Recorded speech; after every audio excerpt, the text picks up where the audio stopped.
So today I'm going to teach you guys how to make those little mini pizzas that I posted on my Instagram. My mother taught me how to make this. She learned it when she was in school.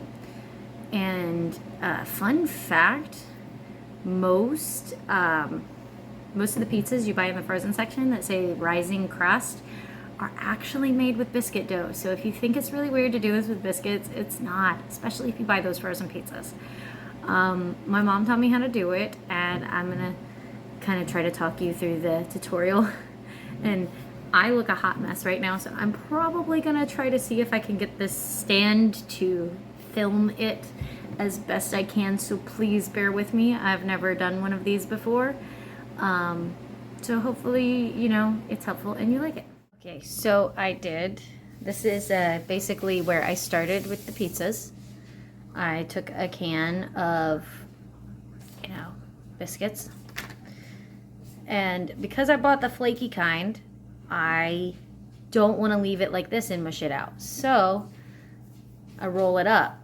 Now, for those of you who might have arthritis like myself, it's a nice physical therapy after a bad flare to kind of get your muscles going, because you gotta like ball it up to get rid of the flaky layers, and then, you know, just mash it out into like the shape of a pizza. Now you can oil the pan, or you can, in this case, this is not the pan I'm cooking on, but if you flour it, it might not stick so much to the pan. This is a non-stick pan, by the way. But I have a greased pan over by the stove. I just kind of wanted to show you how I went about, you know, making it. Sorry if I bumped the camera too much. But this is basically what I did, and then I'm going to pick this up and take it over to the pan. Over here by our pan, again, sorry for moving the camera too much. This is the, ooh, I tore it. It's okay, I can fix it. That's the great thing about dough. Even if you stretch too far, you can fill in the holes. So I kind of messed up that one a little bit. I stretched it too far. Okay, so I'm going to move this, and we're going to put this one on the pan, and we're just going to try to stretch it out a little bit without pulling a hole in it like I did that one. Which I did fix it, by the way. So basically, you get that, and it may shrink back down. I get lucky sometimes, and I get that like almost perfect circle.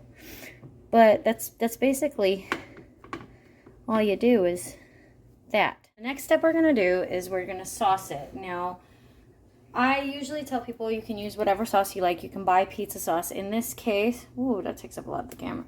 I bought the Classico 4 cheese. This for me, it was on sale at my local grocery store. And a big jar of sauce can do this a few dozen times. And then, just like at the pizza place, you put a little sauce on and zhuzh it around. So you can go as light or heavy as you want on them. And then I bought these. These were also on sale. You can use just any brand. You can probably use any cheese. I just happen to prefer mozzarella. And as I made these the other day, like I said, I already have an open one. And then basically you just put the cheese on the top. This is just to kind of give what you're putting on here a chance to stick. If you're not a big lover of cheese, you do not have to start with the cheese. You can put your toppings on first, but I know most of the time if you go to a pizza place and watch them make it, they usually have the cheese on after the sauce. But since this isn't a traditional pizza and it's just a quick fun thing anybody can do, you can do it however you like because you're making it. But yeah, basically the next step would be the cheese. The toppings, I'm doing this one with some feta cheese because I really liked it when I tried it last time. The feta was really good. You can really do whatever toppings. My family really liked this one, so I'm going to do a few more this time that have the extra cheeses on it. Before, you can put whatever toppings you like on it. I still have some mushrooms from last time, and I like mushroom pizza. So I'm going to get these and put these on here. Okay, well, as you can see, I've put some other toppings on. I wanted to try some different stuff, but pepperoni is usually a staple. And I've tried some onions on here. Now, I'm only putting a little extra cheese on the top just because sometimes sliding happens, because these are very small and I like a lot of toppings. And I like cheese, so I have no problem with that, because, you know, sometimes cheese pull is a good indicator of a good pizza. But that's if you like cheese. If you don't like cheese, maybe don't do this. And as you can see on this one, this is the one that I made the like feta ones. I wanted to try some different stuff because last time I only did the feta. So I have some mushroom ones over here and some onion. And then on this other side, I have some pepperoni. And again, on the ones that I put the extra toppings on is probably really where I'm going to do this. I might put a little bit on to kind of spread out where I was a little thin on here. And again, these are cheese pizza. The cheese is the star on these. So having a little bit of cheese is not going to hurt anything. And like I said, and if you're not a big cheese person, then you're probably not making the cheese pizza anyway. So like I said, all the steps are pretty optional, but the last time I made these feta pizzas, I used some of this. And honestly, I just really like this product. They make a really good mix. I have also used the store brand version. Ooh, that poured way more than I wanted to. But yeah, this one has Asiago cheese in it. And like I said, these ones are gonna be a cheese pizza here. So those, a little too much is not gonna hurt. Plus it'll add to that cheese pool when you melt it.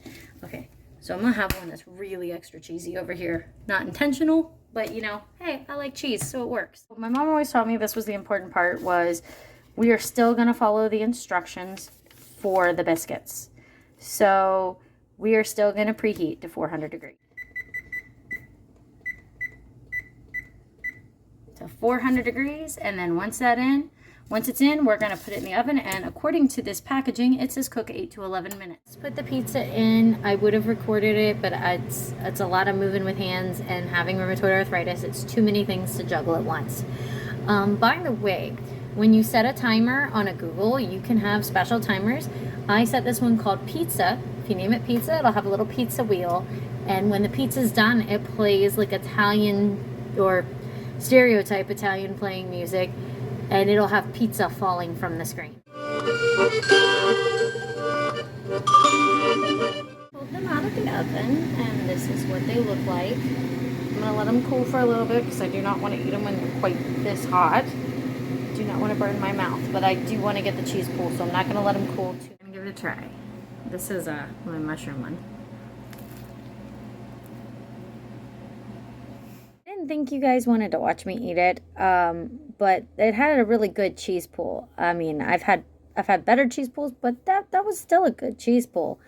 So that's basically in a nutshell how I make them, as best I can describe. And like I said, this is my first time making one of these, so please forgive me for my very novice attempt at trying to film it and show you. Hopefully this helped. But basically you can make it however you want. You're making it.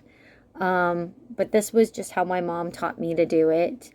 And you know, it was just something I wanted to do, and people have asked me how to do it. And this is basically how you do it. And if you do it, have fun and enjoy.